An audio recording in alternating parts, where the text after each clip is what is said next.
Hey YouTube, this is Witch of the Night. Today I am going to show you guys a simple honey jar spell that you can do at home. This is to sweeten up a person. If you guys are still talking to each other, or if you're in a relationship with one another and the other person is kind of like bitter to you and not sweet, this is a perfect spell that you can do. You don't need a whole lot of ingredients, and it works wonders. But what you're going to need is, well, you'll need a little mason jar like this. It don't have to be this small. It could be any size mason jar, but be sure it's glass. Uh, don't do anything with plastic because of fire hazards and stuff, but make sure it's just glass, and you want to cleanse your jar. Um, you can use Palo Santo like I'm doing now. You can just place, get rid of the negative energies that have been touched by this jar, and that's how you will cleanse the jar. You'll need a red pen. I prefer a brown paper bag. You can use white plain paper, but I prefer brown because brown works. Brown is like the traditional petition paper.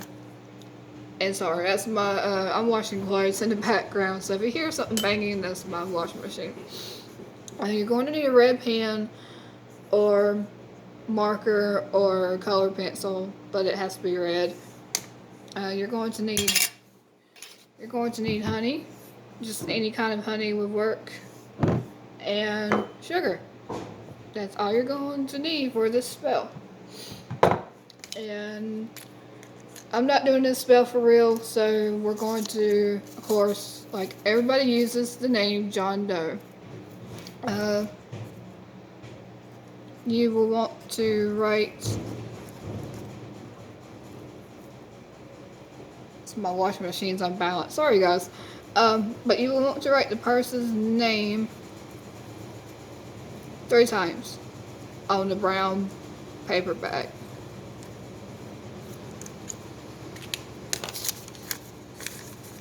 So you would write the person's name 3 times on the bag. And what you want to do is, of course, you want to fold it towards you because you want to bring this person towards you.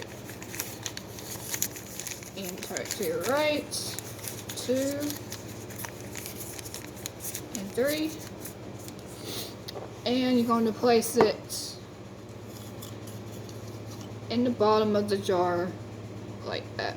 You can use a name paper with the person's name, or you can print out a picture of the person if you have one of them by themselves, or if you have one together of you and that person, that will work wonders as well. Now, I'm not going to do this spell for real, so I'm not going to waste any of my honey and sugar, but you want to pour the honey first. You want to do the honey first. You want to at least cover the paper, like up to this rim right here. And then on top of the honey, you want to add sugar. Just cover the top layer of the honey, just cover the top part. And then you will want to seal the jar. And this is optional. You can either use, let's see, I do have one, okay. You can use a red. You don't have to have a candle for this spell, it's just optional, like I said. And we're in the waxing moon phase, I believe, so love spells are good on Fridays and Tuesdays and during the waxing moon or full moon. But you can take a candle, you can place it on top if you want, and light it and speak your intentions, or you can set it aside. You can use a taper candle like this.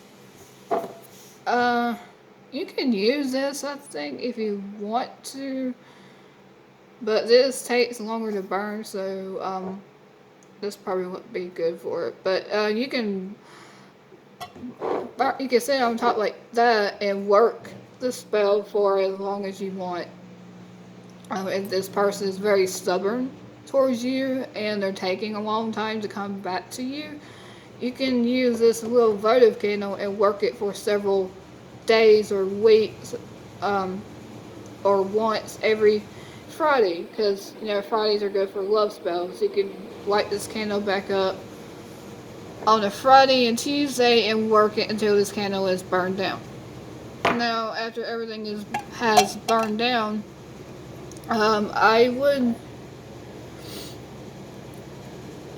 You can put this in a dark place. You can put it in your closet or in your underwear drawer and leave it there until this person comes back to you.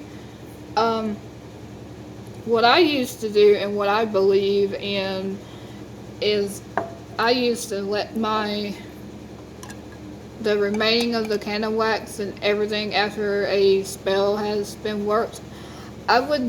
I used to leave out the remains, like leave it out in the open, but you can hide it to where other people come over that if you don't want them to see it, you can hide it. But I used to leave out my candle wax remains, like just leave it done, leave it in the space that I worked the spell in, and it still had worked.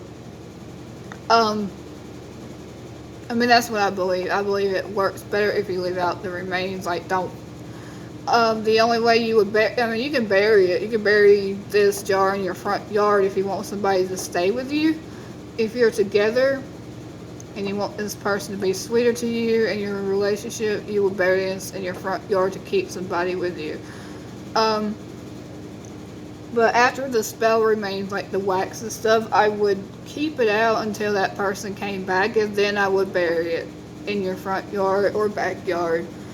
But I believe something buried in your backyard is to get rid of somebody. But if you bury this in your front yard or plant or anything like that, is to keep somebody with you.